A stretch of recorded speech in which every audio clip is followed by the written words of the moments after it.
अक्टूबर से 13 अक्टूबर तक यहाँ पर सभी लीलाएं संपन्न होंगी। प्रभु श्री राम के जन्म से लेकर के राज्याभिषेक तक की जो लीला, जैसे आप लोग आगरा में देखते हैं वैसा ही यहाँ पूरा मंचन रहेगा।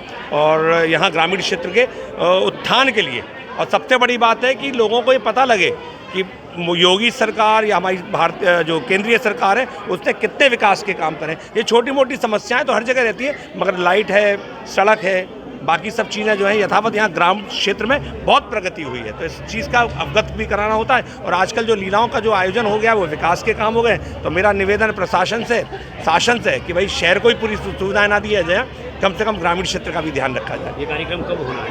ये शरद नवरात्र 3 अक्टूबर से यहाँ प्रारंभ होगा, 3 अक्टूबर से 13 अक्टूबर तक। झांकी वगैरह भी निकाली जाएंगी जी, झांकी वगैरह? हाँ, पूरी राम जी की यात्रा निकलती है, भव्य यात्रा निकलती है। और ये पहली बार नहीं, गत वर्ष भी हम लोगों ने करा था, बहुत सुंदर आयोजन हुआ था और काफ़ी आप लोगों का प्रोत्साहन हम लोगों को प्राप्त हुआ था तमाम जगह से। और सबसे विशेष बात ये थी कि आजकल सोशल मीडिया का जो चलन है, तो उसके माध्यम से सीधे प्रसारण में विदेशों तक बैठे हुए लोगों ने यहाँ इसका अवलोकन किया था, लीलाओं का भी अवलोकन किया था, साथ साथ राम बारात का भी अवलोकन किया। पिछली वर्ष के अपेक्षा इस वर्ष क्या नया रहने वाला, क्या नया रहेगा? नया ये रहने वाला है, पिछले वर्ष जो है कुछ ही अपने जो 2 गांव थे वो प्रमुख रूप से जुड़े थे। इस बार जो क्षेत्रीय जो आसपास के और गांव हैं वो भी शायद इसमें सम्मिलित होंगे। तो अलग अलग रूप में चारों भाइयों को अलग अलग स्वरूप में हम लोगों को निकालने की इच्छा है। 3 से 13 है। बहन जी, यहाँ पर रामलीला होने जा रही है, यहाँ की व्यवस्था कैसे हो, क्या प्रशासन से मांग? देखिए, प्रशासन और शासन से एक ही मांग है कि थोड़ा सा यहाँ पर एक नवीनीकरण होना चाहिए। और हमारा भारत जो है वो गांव से पहचाना जाता है, और गांव से पहचानने के कारण से हमारे भारत की जो पहचान है वो गांव है। और केंद्रीय हमारे प्रधानमंत्री जी मोदी जी हों या योगी जी हों, जो इनकी योजनाएं हैं वो गांव तक के लिए हैं, गांव के लिए हैं। तो सबसे प्रमुख बात है कि गांव में उन योजनाओं का विस्तारीकरण होना चाहिए। रोड की स्थिति आप लोग समझ सकते हैं, आप लोगों के माध्यम से, आपके चैनल के माध्यम से यही हम लोगों का, मेरी हाथ जोड़ करके प्रार्थना है कि कम से कम गांव की रोड बनवाई जाए और यहाँ पर एक बिजली की लिए एक व्यवस्था करवाई जाए। साथ ही में एक पुलिस चौकी, एक चौकी की व्यवस्था अगर हो जाएगी तो वो सबसे बढ़िया सर्वोत्तम रहेगा। हालांकि बहुत हमारे गांव सब बदल रहे हैं, हमारे सभी लोग हैं यहाँ, सचिन जी हैं, लक्ष्मीकांत भैया, सभी लोग हमारे साथ में जो है, हरिओम जी हैं, सभी लोग हमारे साथ उपस्थित हैं। पूरा गांव नहीं बल्कि यहाँ के कम से कम आसपास के क्षेत्र के जितने भी गांव हैं वो सभी लोग सहयोग कर रहे हैं। और अगर शासन और प्रशासन का सहयोग हमें मिल जाता है तो वो सोने में सुहागा होगा। तो आइए रामलीला का आनंद लेते हैं। 3 तारीख से 13 तारीख तक हम लोग सभी लोग, पूरा भारत, जहाँ ये कहा जाता है कि चंदन है इस देश की मिट्टी, तपोभूमि और गाँव है, हर बाला देवी की प्रतिमा, यहाँ बच्चा बच्चा राम है। सचिन जी, गाँव दिग्नेर में आज प्रेस वार्ता रखी गई है, क्या है मुख्य उद्देश्य?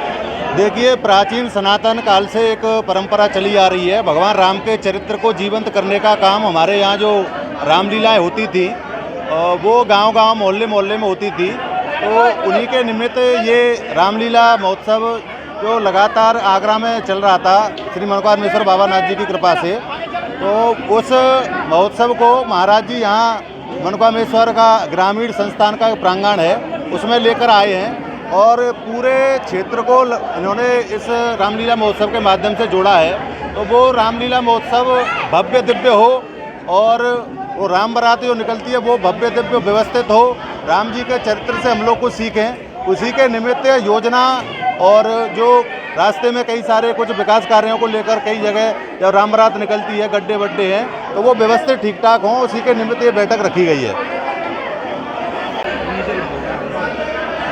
गाँव दिग्नेर में प्रेस वार्ता रखी गई है, आप वहाँ पहुँचे हैं, किस प्रकार का प्रेस वार्ता का मुख्य उद्देश्य, किसको लेकर प्रेस वार्ता? इस प्रेस वार्ता का मुख्य उद्देश्य मनकामेश्वर महाराज जी के महंत के द्वारा ग्राम दिग्नेर में भव्य 3 अक्टूबर से भव्य रामलीला का कार्यक्रम आयोजित किया गया है। उसी वास्ते यहाँ के दिग्नेर वासियों को और आसपास के लोगों को इस कार्यक्रम को भव्य रूप से संपन्न बनाने के लिए एकत्रित किया गया है। अब की बार क्या कुछ खास रहने वाला है? अब की बार, पिछली बार भी बहुत कुछ खास रहा था। महाराज जी ने इस बार और भव्य रूप से इसको आगे बढ़ाने की कोशिश की है और उम्मीद है शायद प्रदेश के मुखिया माननीय योगी आदित्यनाथ जी, मुख्यमंत्री योगी आदित्यनाथ जी शायद इसका उद्घाटन करेंगे, ऐसा महाराज जी ने उनको आमंत्रण दिया है। अगर उनके पास समय हुआ तो ये क्षेत्र हमारा और विकासखंड बरौली गौरवान्वित महाराज जी के चिन्हों से होगा।